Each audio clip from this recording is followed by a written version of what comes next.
Recuperar el recogimiento durante las celebraciones.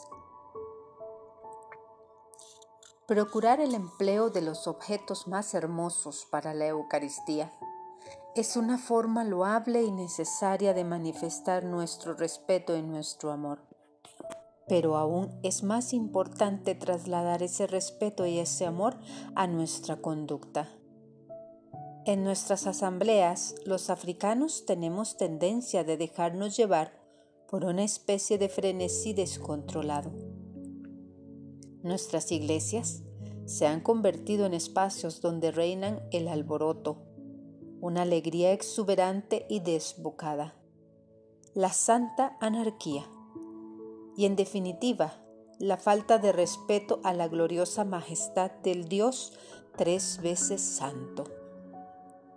Nuestras asambleas de oración son demasiado ruidosas. Ensordecemos a Dios con nuestros cantos y nuestros gritos, con unas procesiones y unos bailes que no acaban nunca, cuando se supone que estamos recordando la muerte cruel y humillante que quiso sufrir Jesús subiendo a la cruz para salvarnos. ¿Por qué nos hemos vuelto tan ruidosos en presencia de Dios? ¿Por qué somos incapaces de imitar la oración, el silencio y la discreta humildad de Jesús, María y José a lo largo de sus 30 años de vida oculta en Nazaret? No dejemos nunca de pedir a Jesús: Señor, enséñanos a orar como Juan enseñó a sus discípulos. Envueltos en el silencio, con el corazón roto de dolor y de arrepentimiento y sobre todo desbordante de amor, nuestras celebraciones deberían permitirnos maravillarnos de la misericordia divina, susurrándonos unos a otros. Tendremos por lecho nuestra vergüenza, nos taparemos con nuestra humillación, pues pecamos contra el Señor nuestro Dios. Nosotros, igual que nuestros padres, desde la juventud hasta el día de hoy, y fuimos incapaces de oír la voz del Señor, nuestro Dios. A veces esta deriva se ve amparada por la excusa de la necesaria inculturación de la liturgia. No olvidemos, sin embargo, que los apóstoles de la Iglesia primitiva, conocedores de los ritos funerarios y del profundo pensamiento religioso de las tradiciones de Oriente Medio acerca de la muerte y el más allá, no recurrieron a ellos para recordar el misterio pascual de Jesús. Así es como debemos procurar nosotros no incorporar a la liturgia de la Iglesia sin un prudente discernimiento de elementos no evangelizados de la cultura pagana. De ese modo, evitaremos todo añadido inútil y todo espectáculo folclórico durante la celebración de los misterios cristianos. La liturgia cristiana no consiste en una exhibición de nuestras riquezas culturales ancestrales, ni en una revalorización de nociones y manifestaciones religiosas, muy indignas de elogio, de nuestros antepasados. Consiste en la celebración de la pasión, la muerte y la resurrección de nuestro Señor Jesucristo. Por eso hemos de serenarnos, volver a descubrir el respeto, la grandeza y la primacía que San Benito concede a la liturgia con estas palabras: Nihil operi Dei preponatur. Nada se anteponga a la obra de Dios. El fundamento de la liturgia debe seguir siendo la búsqueda y la glorificación de Dios de un modo digno de su majestad. La liturgia ordena nuestra relación con Dios. Si la convertimos en una obra humana, corremos el peligro de hacer de Dios un ídolo humano. En la liturgia debemos ante todo acoger la obra divina, descubrir la acción de Dios. Por eso la liturgia no es elaborada por funcionarios. Incluso el Papa ha de ser únicamente un servidor humilde que garantice su desarrollo adecuado y su integridad e identidad permanentes. En una época en la que toda la sociedad es incluida, y quizás de una manera especial la occidental, se caracterizan por la agitación, el ruido incesante, la ligereza y la indiferencia hacia Dios. La imagen de silencio orante que nos ofrece hoy Benedicto XVI, además de realzar la belleza, la profundidad y riqueza de su enseñanza, nos señala el camino de Dios. En una homilía de Navidad, él mismo alzaba ligeramente el velo que cubría su oración. Hasta aquel momento, dicen los padres, los ángeles conocían a Dios en la grandeza del universo, en la lógica y la belleza del cosmos, que provienen de Él y que lo reflejan.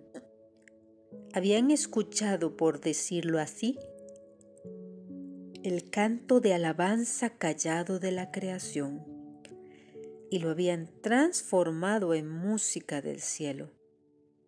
Pero ahora había ocurrido algo nuevo, incluso sobrecogedor para ellos. Aquí de quien habla el universo, el Dios que sustenta todo y lo tiene en su mano. Él mismo había entrado en la historia de los hombres. Se había hecho uno que actúa y que sufre en la historia. De la gozosa turbación suscitada por este acontecimiento inconcebible. De esta segunda y nueva manera en que Dios se ha manifestado, dicen los padres, surgió un canto nuevo, una estrofa que el Evangelio de Navidad ha conservado para nosotros. Gloria a Dios en el cielo y en la tierra paz a los hombres que Dios ama. La gloria de Dios está en lo más alto de los cielos. Pero esta altura de Dios se encuentra ahora en el establo. Lo que era bajo se ha hecho sublime. Su gloria está en la tierra. Es la gloria de la humildad y del amor. Y también la gloria de Dios es la paz. ¿Dónde está Él? Allí hay sirviéndose para ello de la violencia. Él está con las personas de corazón vigilante, con los humildes y con los que corresponden a su elevación, a la elevación de la humildad y el amor. A estos da su paz, para que por medio de ellos entre la paz en el mundo.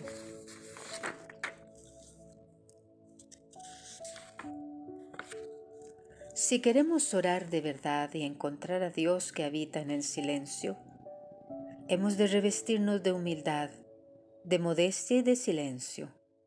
Con demasiada frecuencia olvidamos que para encontrarse con su Padre en la oración, Jesús solía retirarse a orar en medio del silencio y la soledad del desierto o en la cima de los montes. Y Él es nuestro Maestro, nuestro modelo y nuestra guía. Deben ser su manera de orar y de encontrarse con su Padre Dios. Ese silencio no acabará con la alegría que la presencia de Dios confiere a nuestras liturgias, que crecerán en hondura y serán lo que deben ser, porque en la tragedia de la pasión se consuma nuestra propia vida y la entera historia humana. La conciencia de estar celebrando la terrible tragedia del Gólgota, una tragedia provocada por nuestros pecados, debería ayudarnos a rezar con fervor, con modestia y con una dignidad llena de respeto. La oración comienza por la adoración y el respeto a Dios y se despliega en una contemplación maravillada de las obras de Dios, de donde nace un recogimiento impregnado de asombro. La dejadez en nuestra actitud orante es señal de que olvidamos la grandeza de Dios y el respeto y el amor de nuestra atención que merece. El elemento esencial del culto tiene que ser el interno, decía Pío XII en su encíclica sobre la liturgia, Mediator Dei. El mismo Señor nos dice que hay que adorar en espíritu y verdad. La vida cristiana es comunión de corazones entre Dios y el hombre. Hemos de rezar como Cristo en lo secreto. A Jesús le gustaba orar en plena noche, en silencio y en lugares desiertos. Y siempre se dirige en público al Padre. Su oración es discreta y de absoluto respeto al misterio sagrado de Dios. El filósofo Emmanuel Mounier ha subrayado la necesidad de obrar con autenticidad, de llevar a cabo obras que no poseen un brillo inmediato, pero que se sabe que es imposible que no den fruto. No cabe duda de que la oración pertenece a esta categoría. Al desplegarse en el silencio interior del alma, exige en la medida de lo posible el silencio exterior. Y nosotros, sin embargo, ahogamos a la iglesia en el ruido, el alboroto y la mediocridad. Así lo denunciaba ya el padre Rigami.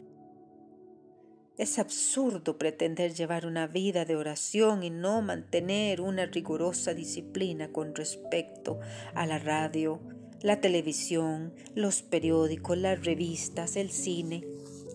El hecho de que haya cristianos, y con más razón aún, sacerdotes y religiosos tan alienados que acaban acostumbrándose a la necesidad de oír y hacer ruido, y para quienes guardar silencio es motivo de tensión nerviosa, demuestra cuánto necesitan recuperar la serenidad.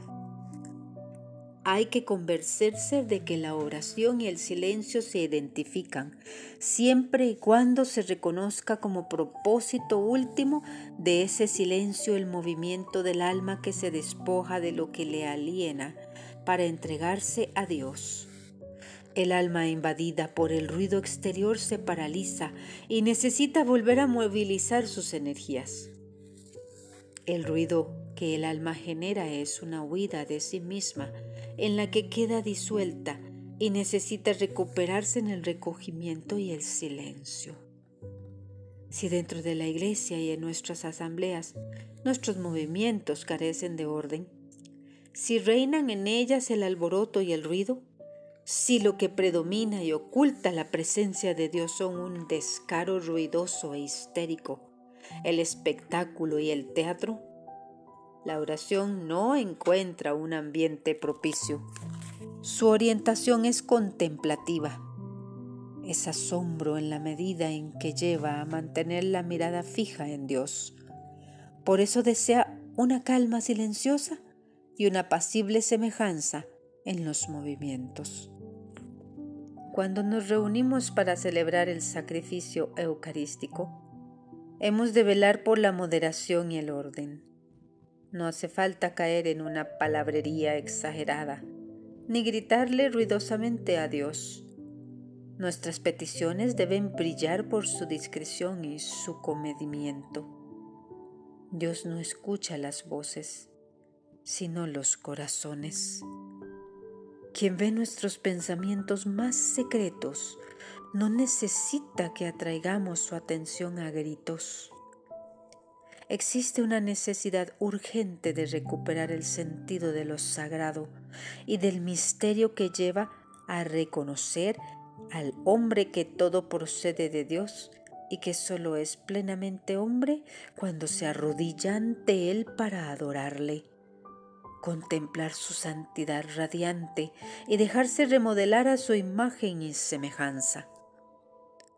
bautizados en la vida de Dios, debemos amar por encima de todo la Santa Misa y celebrarla con fe, dignidad y estremecimiento, y con una alegría sagrada. Que las prisas no nos hagan acelerar la liturgia. Participemos en ella con un respeto infinito y dando gracias, porque es la obra de nuestra salvación en la cruz. El sacrificio de Cristo y el sacrificio de la Eucaristía son, pues, un único sacrificio. La víctima es una y la misma. El mismo el que se ofrece ahora por el ministerio de los sacerdotes. El que se ofreció a sí mismo en la cruz. Y solo es diferente el modo de ofrecer. Y en ese divino sacrificio que se realiza en la misa, se contiene e inmola incruentamente el mismo Cristo que en el altar de la cruz se ofreció a sí mismo una vez de modo cruento. La liturgia no es un espectáculo. No convirtamos, pues, el santo sacrificio de la misa, que celebra y conmemora el misterio de las nupcias del Señor con la humanidad, o en un rato de entretenimiento, en una manifestación cultural o folclórica, a menudo acompañada de formas teatrales y de sus consiguientes efectos. Existe el peligro de que en la celebración eucarística busquemos ante todo la ocasión para un encuentro convivial fraterno, en el que la expresión sociocultural del grupo y la experiencia de una alegría exuberante empañan con excesiva frecuencia la adoración silenciosa, el asombro y el estupor ante el inefable misterio eucarístico. No nos dejemos distraer durante la Santa Misa por el modo de vestir de la gente, por las modas pasajeras de este mundo, cuando lo que estamos celebrando es el memorial del indecible sufrimiento de Cristo por nuestra salvación. Con el ruido que hacemos y con nuestro parloteo inútil distraemos a los demás de su oración e interrumpimos su diálogo con el Todopoderoso. Nos pasamos todo el rato grabando videos y haciendo fotos sin darnos cuenta de que estamos banalizando, mundanizando y desacralizando lugares sagrados reservados exclusivamente a un encuentro íntimo entre Dios y su pueblo. Quien celebra, por su parte, siente la tentación de hacer de animador y atraer la atención sobre su pobre persona, cuando en realidad la Eucaristía es un momento para participar en la oración y la ofrenda de Jesús diciendo en silencio con Él: Padre, a tus manos encomiendo mi espíritu. En su carta encíclica Ecclesia de Eucaristía, el Papa Juan Pablo II lamenta con tristeza y dolor esta manera de celebrar la Eucaristía excesivamente espectacular y mundana. Aunque reconoce la belleza de las celebraciones inspiradas por una recta comprensión de la reforma litúrgica querida y promovida por el Concilio Vaticano II, añade: desgraciadamente, junto a estas luces no faltan sombras. En efecto, hay sitios donde se constata un abandono casi total del culto de adoración eucarística. A esto se añaden, en diversos contextos eclesiales, ciertos abusos que contribuyen a oscurecer la recta fe y la doctrina católica sobre este admirable sacramento. Se nota a veces una comprensión muy limitada del misterio eucarístico, privado de su valor sacrificial. Se vive como si no tuviera otro significado y valor que el de un encuentro convivial fraterno.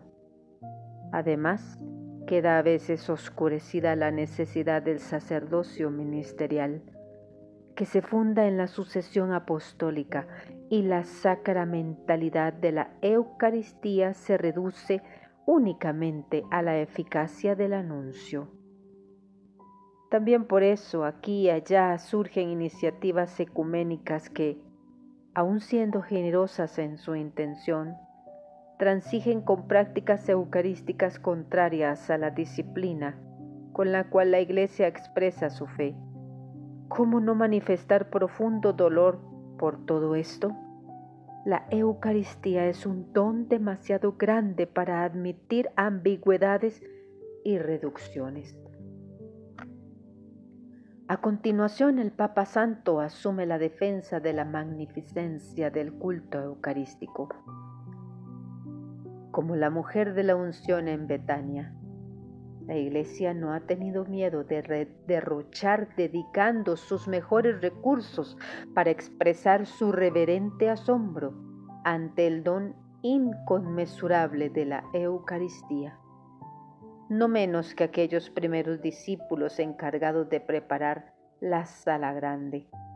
La Iglesia se ha sentido impulsada a lo largo de los siglos y en las diversas culturas a celebrar la Eucaristía en un contexto digno de tan gran misterio. La liturgia cristiana ha nacido en continuidad con las palabras y gestos de Jesús y desarrollando la herencia ritual del judaísmo, y en efecto, nada será bastante para expresar de modo adecuado la acogida del don de sí mismo que el Esposo Divino hace continuamente a la Iglesia esposa, poniendo al alcance de todas las generaciones de creyentes el sacrificio ofrecido una vez por todas sobre la cruz, y haciéndose alimento para todos los fieles. Aunque la lógica del convite inspire familiaridad, la Iglesia no ha cedido nunca a la tentación de banalizar esta cordialidad con su esposo, olvidando que Él es también su Dios y que el banquete sigue siendo siempre, después de todo, un banquete sacrificial, marcado por la sangre derramada en el Gólgota. El banquete eucarístico es verdaderamente un banquete sagrado, en el que la sencillez de los signos contiene el abismo de la santidad de Dios. O sacrum convivium in quo Christus sumitur. El pan que se parte en nuestros altares, ofrecido a nuestra condición de peregrinos en camino por las sendas del mundo, es panis angelorum, pan de los ángeles, al cual no es posible acercarse si no es con la humildad del centurión del Evangelio. Señor, no soy digno de que entres bajo mi techo. En el contexto de este elevado sentido del misterio, se entiende cómo la fe de la Iglesia en el ministerio eucarístico se haya expresado en la historia, no solo mediante la exigencia de una actitud interior de devoción, sino también a través de una serie de expresiones externas, orientadas a evocar y subrayar la magnitud del acontecimiento que se celebra. La Eucaristía no se reduce a un banquete convivial presidido por unas relaciones amistosas, exuberantes y calurosas. Este aspecto tiene su importancia, pero no es el esencial. La unión significada por el banquete eucarístico no es principalmente la unión entre los hombres, sino por encima de todo la unión de cada cristiano con Cristo, que se da como alimento. Como consecuencia de esta unión personal, Cristo une entre sí a quienes comulgan con su cuerpo y su sangre, de manera que el efecto último del sacramento de la Eucaristía es la edificación del cuerpo de Cristo en la Iglesia, el pleno cumplimiento del misterio de la encarnación en el que Dios se desposa con la humanidad entera a través de Cristo, haciendo que ésta viva de su misma vida. Vivir la Eucaristía como un encuentro personal.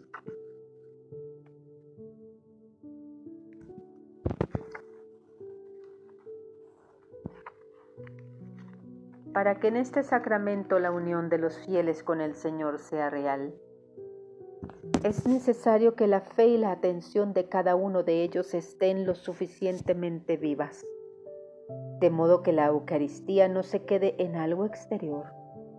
Se trata de una presencia personal que interpela la inteligencia y al corazón. El Señor no se impone nunca.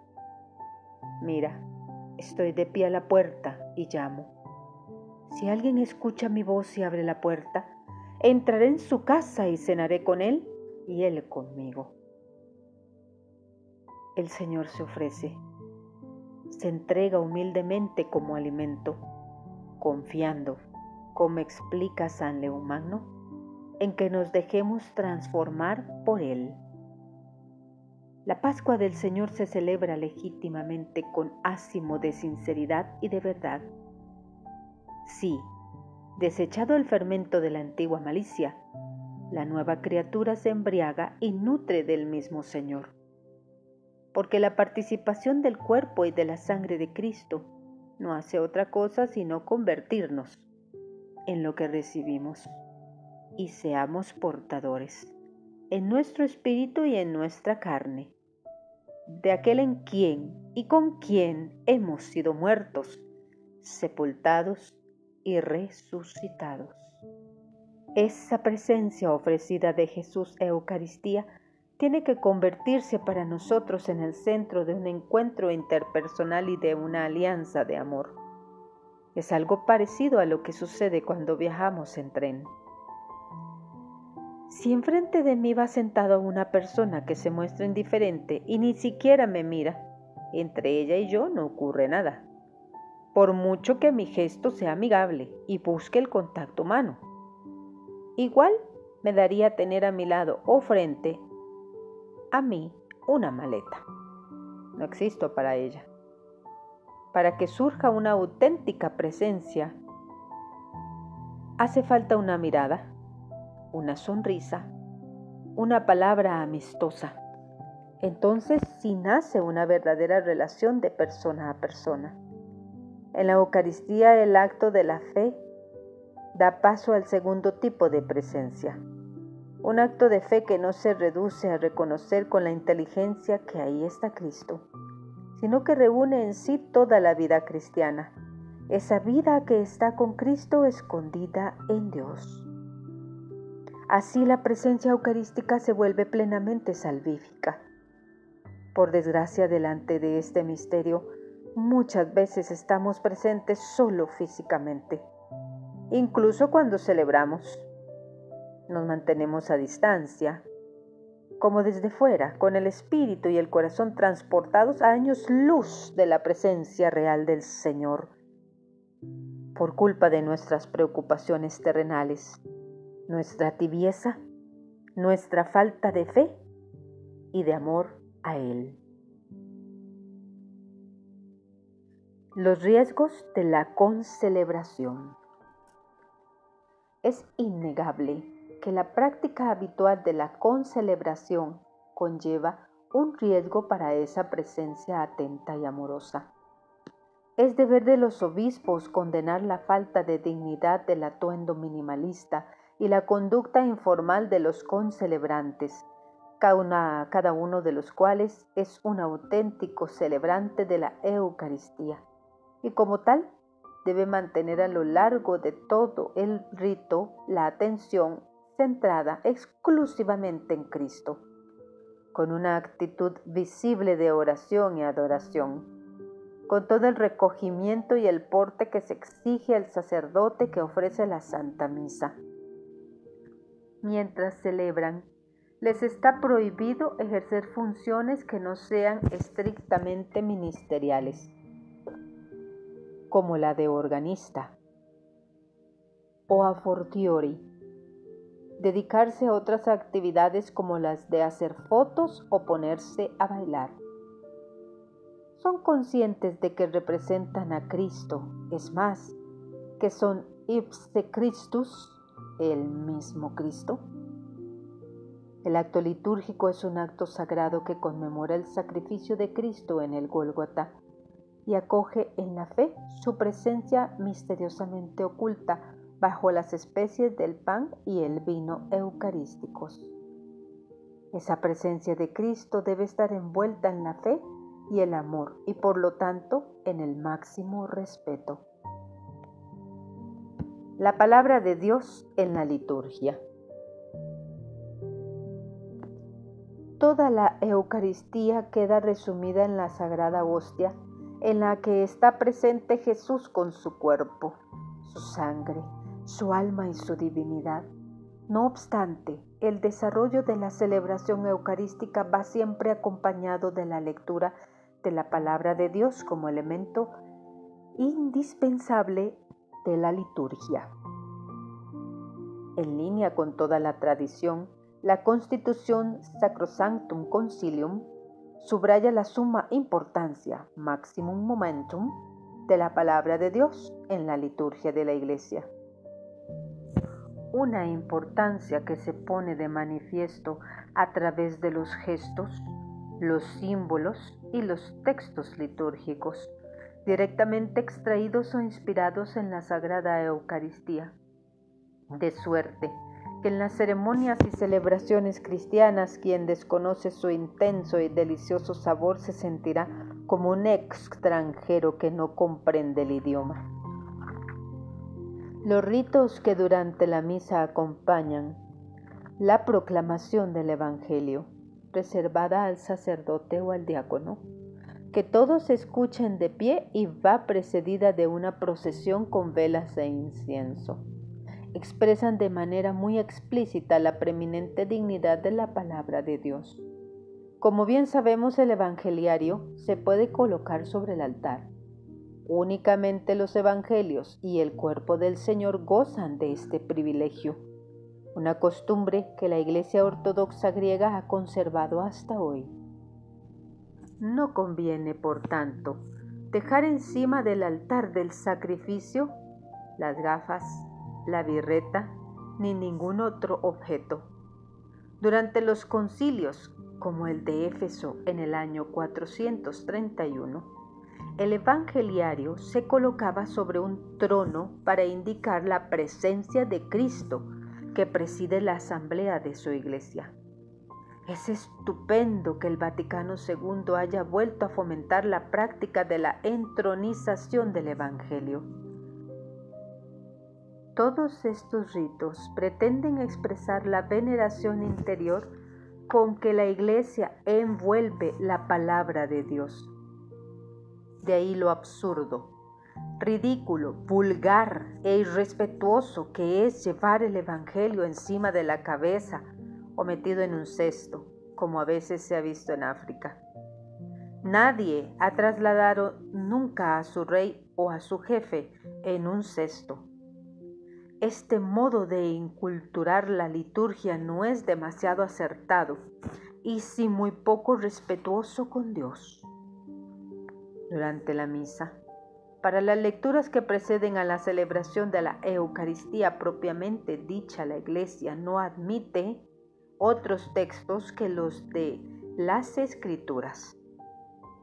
Sería una aberración y una estupidez, además de una ofensa a la palabra de Dios, sustituirlos por textos profanos que pueden considerarse más actuales o interesantes, sea quien sea su autor. Esta costumbre nace de la estrecha relación que la Iglesia ha visto siempre entre la palabra de Dios y el sacramento del cuerpo del Señor. La Iglesia ha venerado siempre las Sagradas Escrituras, al igual que el mismo cuerpo del Señor, no dejando de tomar de la mesa y de distribuir a los fieles el pan de vida, tanto de la palabra de Dios como del cuerpo de Cristo, sobre todo en la Sagrada Liturgia. A ojos de la Iglesia, la palabra de Dios es tan digna de veneración como el cuerpo del Señor. Quien comulga la palabra igual que quien comulga el pan de vida, participa de Jesucristo. Pese a los reproches que recibió el texto conciliar por una exagerada equiparación de la palabra y la Eucaristía en la constitución dogmática Dei Verbum, los padres reiteraron esta doctrina y basándose en la tradición, rebatieron las objeciones a equiparar palabra y Eucaristía. De hecho, la comparación entre la palabra y el cuerpo del Señor es un legado de la época patrística. En sus homilías sobre el Éxodo, Orígenes exhortaba así a los fieles. ¿Sabéis vosotros que soléis estar presentes en los misterios divinos, como cuando recibís el cuerpo del Señor, lo conserváis con toda cautela y veneración, para que no caiga la mínima parte de él, para que no se pierda nada del don consagrado? Os consideráis culpables y con razón si cae algo por negligencia. Ahora bien, ¿por qué creéis que despreciar la palabra de Dios es menor sacrilegio que despreciar su cuerpo? En términos parecidos se expresa Cesario de Arles. Os pregunto, hermanos o hermanas, decidme, ¿qué os parece más importante, la palabra de Dios o el cuerpo de Cristo? Para que vuestra respuesta sea veraz, debéis decir que no es menos la palabra de Dios que el cuerpo de Cristo. Y por ello, la misma atención que observamos cuando recibimos el cuerpo de Cristo para que no caiga al suelo, debemos tener para que la palabra de Dios proclamada no caiga de nuestros corazones, porque estamos pensando, hablando de otras cosas. Porque quien no ha escuchado atentamente la palabra de Dios no tendrá menos culpa que por quien por descuido haya dejado caer al suelo el cuerpo del Señor. La palabra y la Eucaristía son igual de importantes e igualmente venerables. El destinatario de la veneración que les debemos es el Señor presente en la palabra y presente en la Eucaristía. La instrucción Eucharisticum Mysterium del 25 de mayo de 1967 sobre la presencia de Cristo en la Asamblea, en la palabra y en la Eucaristía recoge una cita de la encíclica del Papa Pablo VI, Mysterium Fidei, para señalar que esta presencia de Cristo bajo las especies se dice real no por exclusión, como si las otras no fueran reales, sino por excelencia. Por eso se habla de una presencia real de Cristo en las Escrituras, tan real como su presencia en la Eucaristía, siendo esta última sacramental. Todos los cristianos están invitados a alimentarse de la palabra de Dios y de un modo especial quienes no pueden alimentarse sacramentalmente del cuerpo y la sangre de Cristo. Recordemos una vez más la escena de los discípulos de Emaús. Llegado el momento de separarse, los discípulos insisten para que su misterioso acompañante no se vaya. Quédate con nosotros porque atardece y el día va de caída. Jesús entra a comer con ellos. Y de improviso, Lucas retoma el vocabulario de la Eucaristía. Sentado a la mesa con ellos, tomó el pan. Pronunció la bendición, lo partió y se lo iba dando. A ellos se les abrieron los ojos y lo reconocieron. Se quedan estupefactos. Sí, es Jesús. Es verdad que ha resucitado. Y la catequesis oral de Jesús concluye con este acto de consagración eucarística que da cumplimiento a las Escrituras y revela todo su sentido.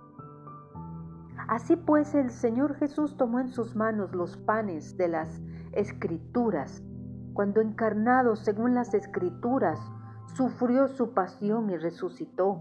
Entonces, habiendo tomado los panes, dio gracias.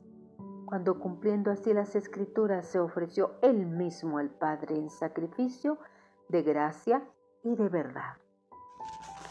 Toda la escena es imagen de la Santa Misa.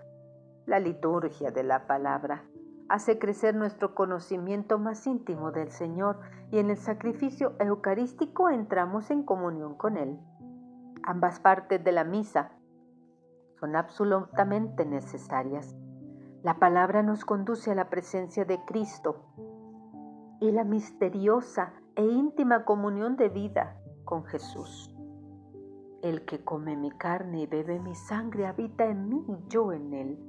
Como el Padre que vive me ha enviado y yo vivo por el Padre, así, del mismo modo, el que me come vivirá por mí. En cuanto los discípulos lo reconocen en la fracción del pan, el Señor desaparece de su vista. En adelante, solo podemos unirnos a Cristo a través de la fe en su palabra y en la Eucaristía, que sigue siendo signo de su presencia entre nosotros, objeto de nuestra contemplación y de nuestro amor confiado. Es lo mismo que le ocurre a María Magdalena cuando, al llegar al sepulcro muy de mañana, se encuentra con el Maestro. María corre hacia el Señor y Él le dice: no me retengas, que todavía no he subido al Padre. Pero anda, ve a mis hermanos y diles: subo al Padre mío y Padre vuestro, al Dios mío y Dios vuestro. Y es muy probable que Jesús desapareciera de su vista. Cuánto le había gustado también a María quedarse un rato con Jesús, tocarlo, contemplarlo y hablar con Él, largo y tendido. Durante la vida mortal de Jesús, sus amigos tuvieron un trato frecuente con Él. Pero verlo y tocarlo cuando ya ha vencido a la muerte, escucharle comentar las Escrituras, es una experiencia única que también nosotros podemos vivir en cada Eucaristía santamente celebrada. Luego, dice San Lucas, regresan a Jerusalén. Esa noche los discípulos no duermen, tienen algo más urgente que hacer. Al sumarse de nuevo al grupo de los apóstoles, reconstruyen el cuerpo de Cristo. Esa iglesia momentáneamente disgregada a causa de su huida, de su falta de fe y esperanza. De este modo, la unidad de los dos testamentos queda totalmente trasladada y vivida en la liturgia. En su exhortación apostólica post-sinodal, Verbum Domini, el Papa Benedicto XVI nos deja una síntesis esclarecedora de la importancia y la unidad de la palabra de Dios en la liturgia. Al considerar la Iglesia como casa de la palabra, se ha de prestar atención ante todo a la Sagrada Liturgia. En efecto, este es el ámbito privilegiado en el que Dios nos habla en nuestra vida. Habla hoy a su pueblo, que escucha y responde. Todo acto litúrgico está por su naturaleza empapado de la Sagrada Escritura. Como afirma la Constitución Sacrosanctum Concilium, la importancia de la Sagrada Escritura en la liturgia es máxima. En efecto, de ella se toman las lecturas que se explican en la homilía y los salmos que se cantan. Las preces, oraciones y cantos litúrgicos están impregnados de su aliento y su inspiración. De ella reciben su significado las acciones y los signos. Más aún, hay que decir que Cristo mismo está presente en su palabra, pues es Él mismo el que habla cuando se lee en la Iglesia la Sagrada Escritura. Por tanto, la celebración litúrgica se convierte en una continua, plena y eficaz exposición de esta palabra de Dios.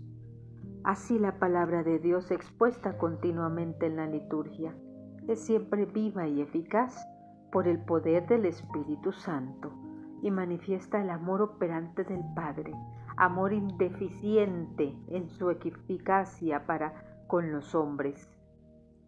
El sacrificio de la cruz hecho presente por la segunda parte de la liturgia es el sello final, la síntesis y la consumación de una única y misma revelación del amor de Dios que recorre ambos testamentos, como dice también Benedicto XVI. La verdadera originalidad del Nuevo Testamento no consiste en nuevas ideas, sino en la figura misma de Cristo, que da carne y sangre a los conceptos, un realismo inaudito. Tampoco en el Antiguo Testamento la novedad bíblica consiste simplemente en nociones abstractas, sino en la actuación imprevisible y en cierto sentido inaudita de Dios. Este actuar de Dios adquiere ahora su forma dramática, puesto que en Jesucristo, el propio Dios va tras la oveja perdida, la humanidad doliente y extraviada. Cuando Jesús habla en sus parábolas del pastor que va tras la oveja descarriada, de la mujer que busca el dracma, del padre que sale al encuentro del hijo pródigo y lo abraza. No se trata solo de meras palabras, sino que es la explicación de su propio ser y actuar. En su muerte en la cruz se realiza ese ponerse Dios contra sí mismo, al entregarse para dar nueva vida al hombre y salvarlo, como es el amor en su forma más radical. Escrituras, Eucaristía, Iglesia, eso es lo que necesitamos y lo que nos basta como a discípulos de Emaús para encontrar a Jesús. No seamos pues avaros con nuestro tiempo a la hora de escuchar la palabra y celebrar el sacramento. Los primeros cristianos, fieles a la recomendación del Señor de velar y orar como las vírgenes de la parábola que aguardan el regreso del esposo, consagraron de manera especial la noche pascual, que San Agustín llamaba la madre de todas las vigilias, con el fin de que todo el mundo esté en vela, y que es como el centro de todo el año litúrgico, a velar a la espera de la resurrección. La Iglesia vio en esa noche la ocasión para una espléndida catequesis. Por eso en la vigilia pascual se nos presentan 7 lecturas extraídas del Antiguo Testamento y 2 del Nuevo. Es la única vez a lo largo del año en el que Jesús nos pide, por mediación de la Santa Madre Iglesia, que velemos al menos una hora con Él. Por el amor de Dios, no cometamos el lamentable error de recortar las lecturas del Antiguo Testamento. Es como si le dijéramos a Jesús: tú nos invitas a velar contigo, pero la verdad es que no queremos perder el tiempo en la iglesia. Esta ceremonia debería ser lo más breve posible para poder irnos a dormir o a celebrar la fiesta en casa o en algún otro sitio. Concedámosle a esta noche única y especialmente santa el tiempo y la importancia de vida. Consagrémosla de verdad a la palabra de Dios y la liturgia.